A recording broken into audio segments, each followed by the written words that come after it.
Bon, je pense qu'on est tous au courant de ce qui s'est passé la semaine dernière. C'est, sans aucune hésitation, l'une des pires semaines de l'histoire du marché crypto. L'affaire FTX est clairement partie dans tous les sens cette semaine, tu pouvais pas couper ton tel sans qu'il se passe un truc, c'était clairement abusé. Et je pense vraiment pas que ce soit fini, on entre selon moi dans la phase 2 de cette affaire, où on va commencer à voir les répercussions sur le marché, sur les plateformes et sur les différents projets. Dites-vous bien qu'un échange aussi big que FTX, backé par des fonds d'investissement aussi énormes, qui passent de 32 milliards de valeur à zéro en moins de 36 heures, bah ça fait du bruit, beaucoup de bruit même. Je pense que dans l'écosystème, on va clairement assister dans les prochaines semaines à cet effet domino. Et justement, c'est ce qu'on va essayer de regarder dans cette vidéo. On va essayer de voir quelles conséquences l'affaire FTX va avoir, que ça soit sur les plateformes centralisées, sur le marché en général, ou sur les différents projets qui avaient un lien avec FTX. C'est parti.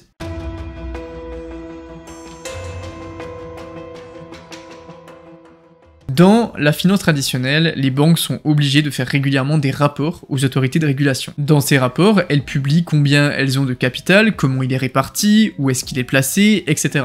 L'objectif, c'est de vérifier que les fonds des clients sont pas en danger et que la banque possède bien ce qu'elle dit posséder. Mais le truc, c'est que pour les exchanges crypto, comment ils font pour assurer qu'ils ont bien les fonds des utilisateurs et qu'ils font pas mumuse avec? Et ben ça, c'est grâce à un système qu'on appelle la Proof of Reserve. La Proof of Reserve, c'est tout simplement, comme son nom l'indique, une preuve de la trésorerie d'un exchange. Ce qu'on va vérifier avec la Proof of Reserve, c'est que l'entreprise a bien la propriété des fonds de ses utilisateurs, qu'elle ne les a pas délégués à quelqu'un d'autre et surtout qu'elle ne fait pas n'importe quoi avec. Sauf que, pour l'instant, on gardait souvent ces petits papiers en interne. C'était facile de dire oui, tranquille, vous inquiétez pas, tout va bien, votre argent est en sécurité. Source, t'inquiète. Et c'est clairement ce qu'a fait SBF. 2 petits tweets vite fait pour dire de pas s'inquiéter et c'était réglé. Sauf qu'on a vu ce que ça a donné avec FTX. Mais face à ça, on a eu un très beau coup tactique de la part du CEO de Binance, CZ. CZ, après ce qui s'est passé, qu'est-ce qu'il a fait? Et ben en fait, il a publié la Proof of Reserve de Binance, c'est-à-dire les adresses blockchain qui prouvent les fonds que détiennent l'entreprise, on y reviendra après, tout en insistant bien sur le fait que Binance était safe, qu'elle ne jouait pas avec l'argent des investisseurs,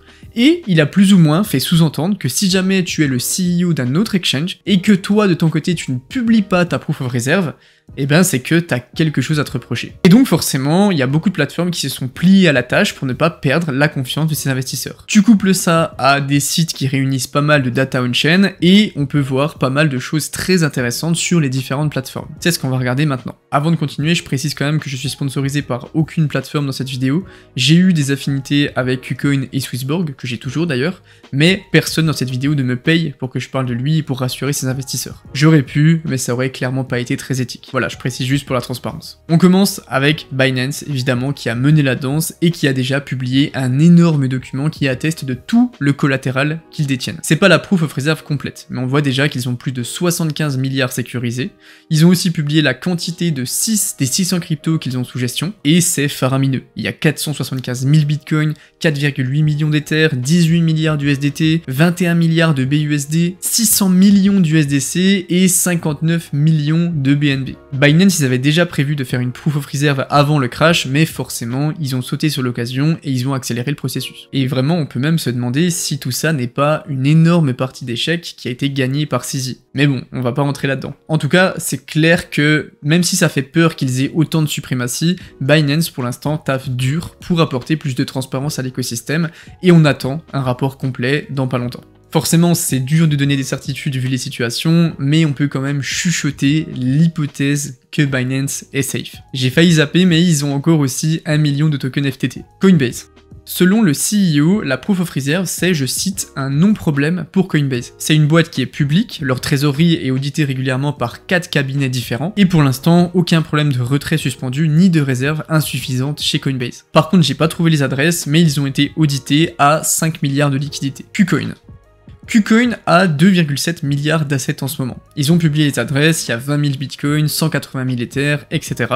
L'équipe a annoncé qu'ils allaient fournir une Merkle Proof of Reserve dans environ un mois. D'ailleurs, on va pas parler ici, mais la notion de Proof of Reserve sous forme d'arbre de Merkle est clairement hyper intéressante et très importante à comprendre à mon goût. Il y a Vitalik et CZ qui sont en train d'unir leurs forces pour travailler dessus, et si vous voulez en savoir plus, on l'abordera dans la newsletter de cette semaine, le lien est dans la description. KuCoin bosse aussi avec des cabinets d'audit institutionnels pour amener le plus de transparence possible. J'ai pas envie de prendre de risques en disant qu'ils sont safe ou quoi que ce soit, parce qu'on sait jamais pour aucune plateforme, mais ils ont clairement fourni ce qu'on attendait d'eux dans les bons délais. Kraken. Sur Kraken, la question, elle se pose même pas. Il y a des proof of reserve qui ont été publiés tous les 6 mois depuis un moment. Le dernier audit, il date de février et il montre 19 milliards d'actifs. Bon, j'ai pas trouvé d'article plus récent qui montre la proof of reserve de Kraken. Après, si vous avez un compte, vous pouvez aller vérifier sur l'appli que vos assets sont bien backés. En tout cas, chez Kraken, ça fait un bon moment qu'ils bossent sur la transparence, j'ai quelques fonds aussi dessus, et c'est l'un des exchanges sur lequel j'ai assez confiance. OKX.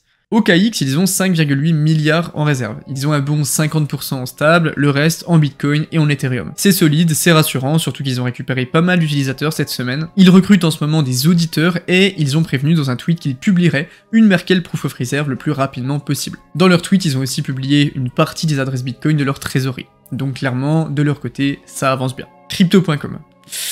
Là, on commence à grincer des dents. El famoso Crypto.com. Bon, ils sont à 2,4 milliards de fonds.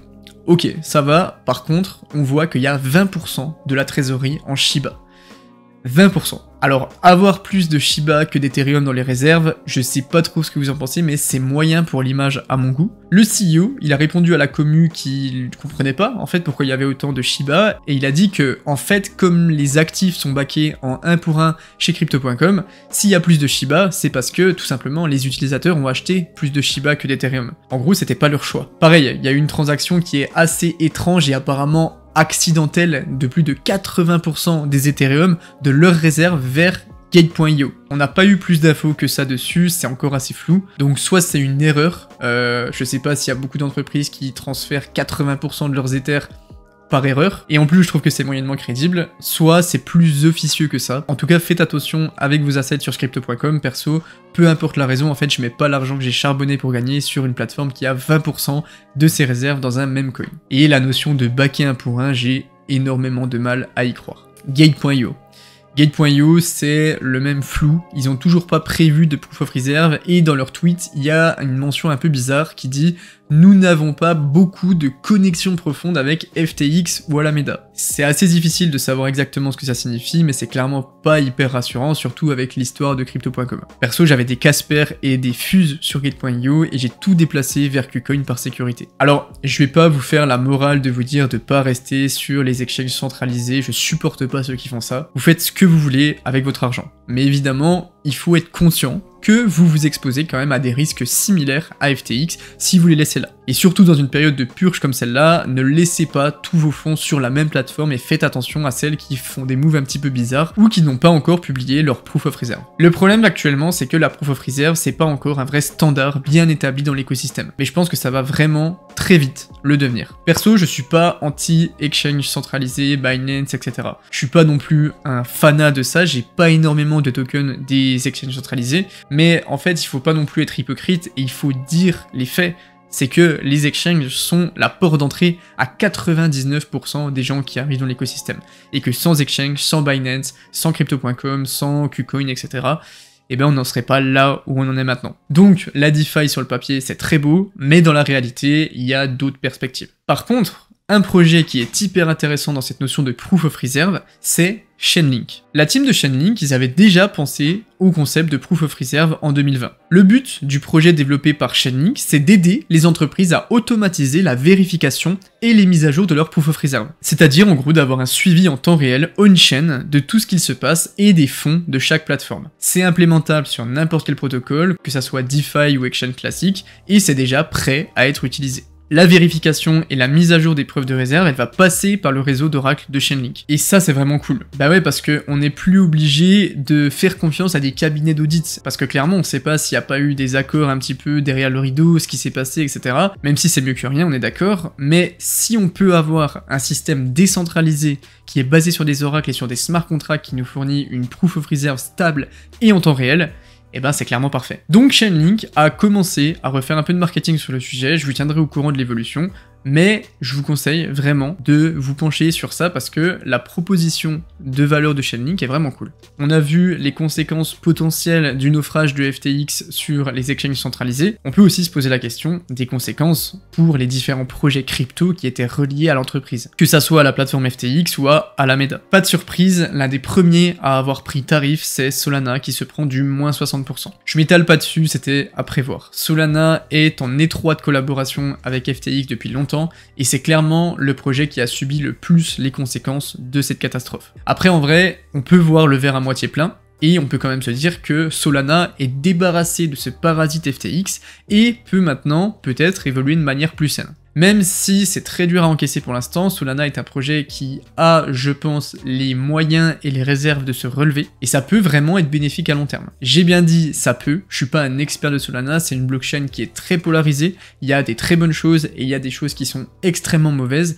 donc faites attention. Serum, qui est l'un des DEX les plus connus sur Solana, qui s'est mangé un moins 82%, mais il y a une belle recovery actuellement puisqu'il est à peu près autour des 30 centimes à l'heure où je tourne cette vidéo. Donc à suivre. Forcément, il y a de très bons projets sur Solana qui se sont fait éclater, et il peut y avoir, je pense, des belles opportunités pour les plus joueurs d'entre vous, mais encore une fois, faites très attention, si vous jouez à ça, vous vous exposez à énormément de spéculations et de fluctuations. NIR Protocol a aussi bien pris les conséquences de ce qui s'est passé. Pareil, il passe pas du tout un bon moment, on a eu un petit moins 36% en quelques jours avec un NIR qui est repassé sous les 2 $. Par contre, je pense honnêtement que NIR c'est différent. On n'est pas du tout sur un jeune play to earn. NIR c'est un projet qui a sa propre blockchain d'infrastructure et une communauté de dev en béton. Une commu qui va grossir de plus en plus avec leur kit de développement en JavaScript qui ouvre la porte à plus de 20 millions de devs dans le monde. C'est un projet que j'apprécie beaucoup, vous le savez, et vraiment si on regarde les métriques, on peut regarder le nombre de wallets, on voit que la courbe est presque droite, c'est assez aberrant, et c'est la même chose pour le nombre de transactions journalières. Donc, la tendance est plus faible, mais elle augmente même avec l'état catastrophique du marché. NIR était financé par Alameda à hauteur de plusieurs centaines de millions de dollars. Donc clairement, leur baisse est due à la spéculation, et pas à la tech ou quoi que ce soit. Ça va, je pense, évidemment ralentir l'écosystème d'une manière ou d'une autre,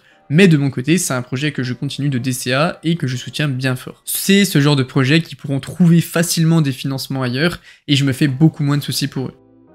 Bon, on va pas faire les langues de bois, le marché a beaucoup de séquelles. Si j'étais un youtubeur un petit peu roublard, je pourrais vous faire des promos sur des ledgers ou vous dire que c'est les soldes et que ça vous permet d'acheter à des prix plus bas. Mais la vérité, c'est que les investisseurs, que ce soit les retails ou les institutionnels, ont perdu beaucoup de confiance. Une boîte qui passe de 32 milliards à 0 en 36 heures, ça fait très très peur, et à juste titre. Le marché va clairement prendre pas mal de retard, reculer de plusieurs années, on aura moins de liquidités et les régulateurs vont se ruer sur l'affaire comme des gros requins. Et là, on sent avec la capitulation générale qu'on est au fin fond du bear market. Et je peux me tromper, mais il y a quand même des odeurs de bottom. Encore une fois, on peut jouer les optimistes et regarder les conséquences positives que ça va avoir. Parce que oui, il y en a. La transparence va enfin devenir un standard totalement indispensable et les utilisateurs vont être beaucoup plus méfiants. Qu'on le veuille ou pas, les exchanges centralisés vont être régulés, clairement. Et c'est plutôt une bonne chose à mon goût. Après, comme je vous l'ai dit tout à l'heure, je trouve que c'est assez utopique de venir dire, comme j'ai beaucoup entendu sur les réseaux, que les gens vont prendre conscience qu'il faut aller plutôt sur les DEX, sur les exchanges décentralisés, qu'ils vont quitter les plateformes, etc. L'affaire Terra et la chute de FTX, c'est la première fois où vraiment je sens un vrai état de capitulation autour de moi. C'est un peu dans la même ligne qu'en 2018, que ça soit sur les réseaux, les gens qui m'en parlent, etc. Et ce genre de situation, c'est signe qu'on est vraiment au fin fond du bear market. Et même si c'est très désagréable à vivre, c'est des étapes cycliques qu'il faut qu'on accepte parce qu'on a accepté tout simplement d'évoluer dans un marché qui fait des oscillations avec des grosses phases haussières et aussi des grosses phases baissières. C'était la dernière fois que je traitais ce sujet sur ma chaîne. Maintenant, on cicatrise et on continue d'aller de l'avant parce qu'il n'y a rien d'autre à faire. Merci d'avoir regardé cette vidéo, prenez soin de vous, c'était Iril et on se retrouve très bientôt.